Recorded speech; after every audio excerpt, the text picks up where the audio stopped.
Be honest. What are your standards for what you want in a relationship? And why do they drop the minute you really, really like someone? Because real standards are not what we say we want, it's about what we tolerate. Have you ever told your friends what you will allow and what you will not allow in a relationship? And I've heard it so many times. People say to their friends, to their family members, even to their therapist, this is what I will allow and this is what I will not allow inside the relationship. And then suddenly Mr. Perfect comes along and their standards flies out of the window.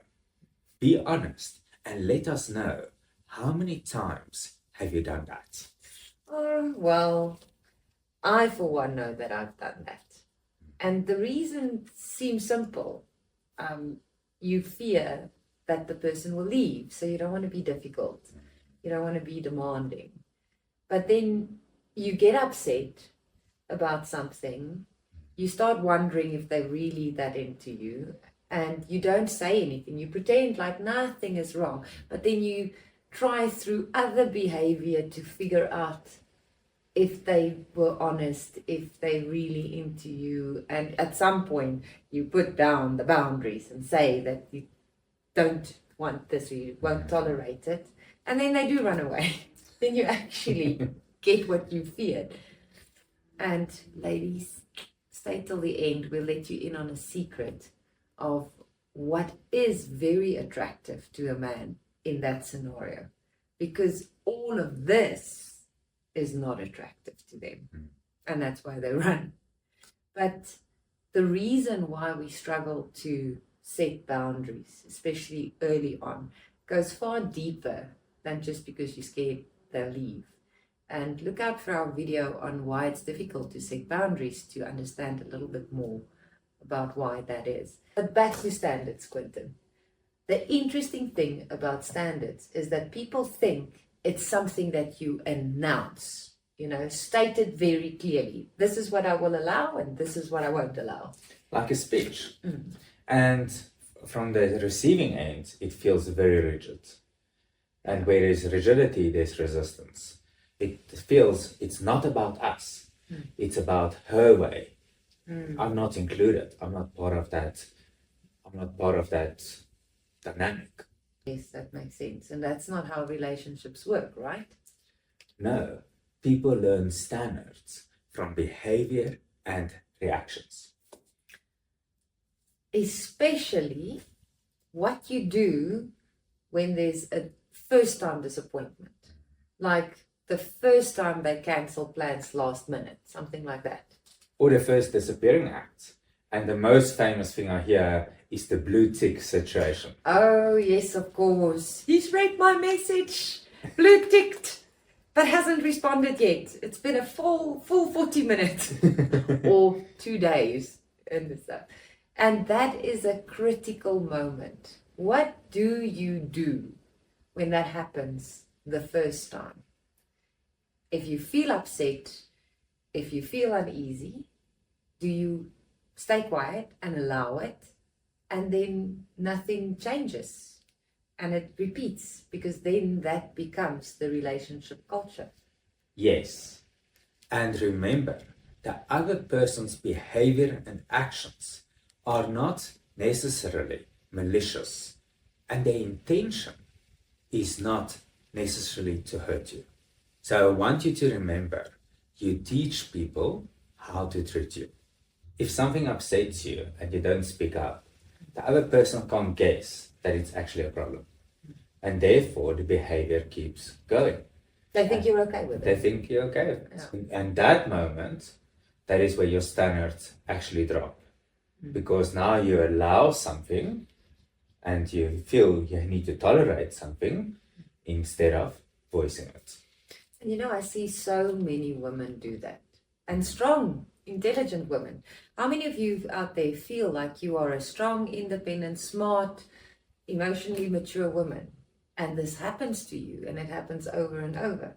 And the reason is because we are understanding. We say, I'm a career woman, I'm busy, I'm under pressure, I can't respond to every message in the moment. So he's busy. He probably hasn't had a moment yet. We're not really in a relationship. I can't be demanding. I have to be understanding. And I am. I'm understanding. It should be. Understanding is great. I totally agree with understanding, but there's a fine line between understanding and making excuses. And I want you to remember, if you allow it repeatedly, you give permission for bad behavior. And the reason they do it is because they're not honest with their feelings. Not sharing them honestly. Yeah. Yes. And here's the big key message for today. You don't set standards with a speech. You set standards with what you do after the very first disappointment. Now imagine this.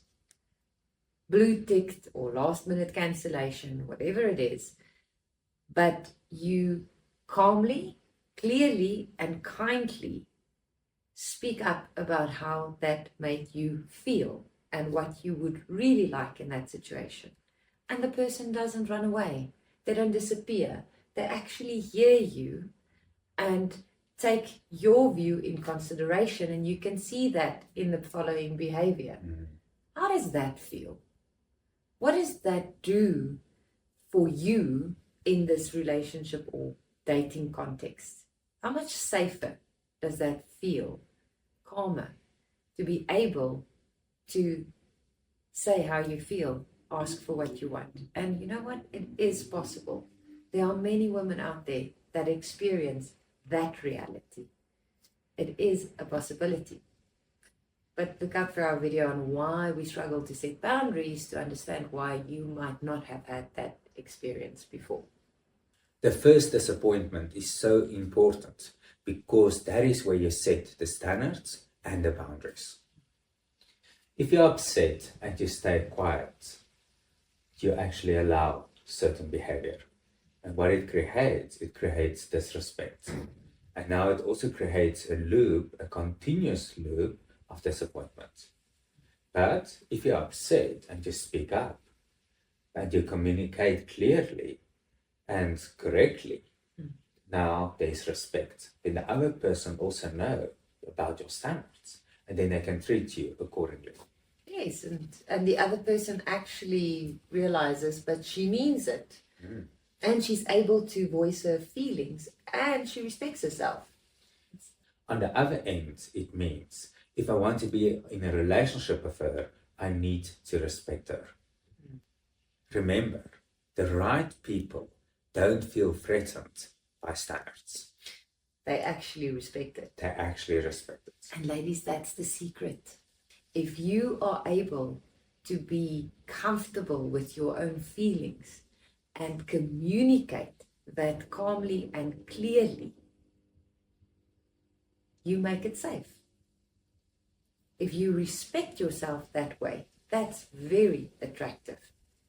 And it's attractive to men because clarity makes relationships easier. And men prefer clarity above chaos. So if you can hold your own with your own emotions and not put it on him and respect yourself, that's very attractive. So if this resonated with you, look out for our videos on how you teach people to treat you and why it's so difficult to set boundaries in the early stages of dating, and see what sits underneath all of this. It seems so simple but can be so complicated.